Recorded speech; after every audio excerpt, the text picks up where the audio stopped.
My Lords, I think I detect a certain limp and enervated air in the chamber, largely as a result of the length of this debate. I'm the 57th and last of the scheduled backbench speakers.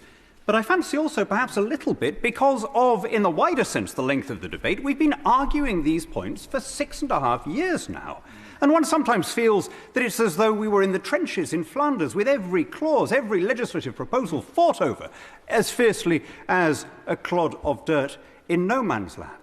And the battle lines were drawn this afternoon in the early speeches, and very little advance was made. My noble friend, the Minister, and my noble friend Lord Frost, the, I suppose, ultimate author of these proposals, set out the case for the bill, which is that you can't have a special category of law in perpetuity on the statute books, that this was always intended to be a contingent and transitional arrangement.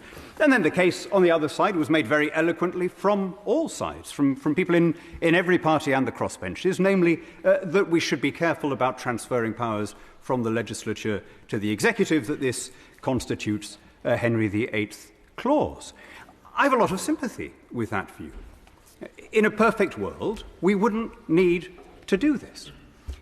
But the world we inhabit is not perfect. It is gross and sublunary and very much imperfect. I wish that we had gone ahead and deregulated at some point over the at least last 3 years since Brexit came into effect, if not the last 6 years since the referendum. We've been very slow to seize the regulatory and competitive opportunities afforded to us by independence. But, as I say, we live in an imperfect world, and I think the real reason for the haste was given with the frankness that a backbencher is allowed and that frontbenchers are not, by my noble friend Lord Lilly. That if this corpus of law is left untouched, then people will make all sorts of claims about the likely impact of its abolition, and we'll be left with this image of some kind of Dickensian workshop at the end of the day. And the only way of anticipating and disproving that is to go ahead and show that it wasn't the case. It's worth remembering, my lords, that every piece, when we talk about Henry VIII, I'd never really heard mention of Henry VIII much before I came here. I've been hearing a lot of it recently, but it's worth remembering that every law here that's being scrapped is itself a piece of secondary legislation that came before your lordship's house out of a system that really does involve a massively powerful executive and a very weak legislature. I was in the European Parliament for 21 years. As many of my former colleagues on all sides here will recall, the European Commission, extraordinarily, is both a legislative and an executive body, despite being unelected. It has a monopoly of the right to initiate legislation.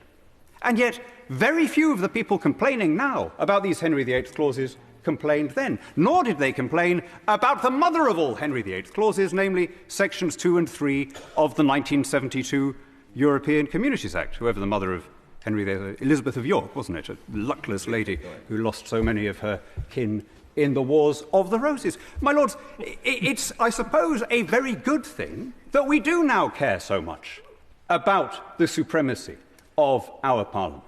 It would have been nice if there'd been more voices raised when we had this torrent of law being imposed from abroad, but better late than never. It would have been nice, by the way, as recently as the lockdown legislation, if there'd been a little bit more concern about the powers being granted to the executive. But joy shall be in heaven more over one sinner that repenteth. If one of the great advantages of Brexit was that it would restore Parliament to its centrality in our national story, then, my lords, it's already working.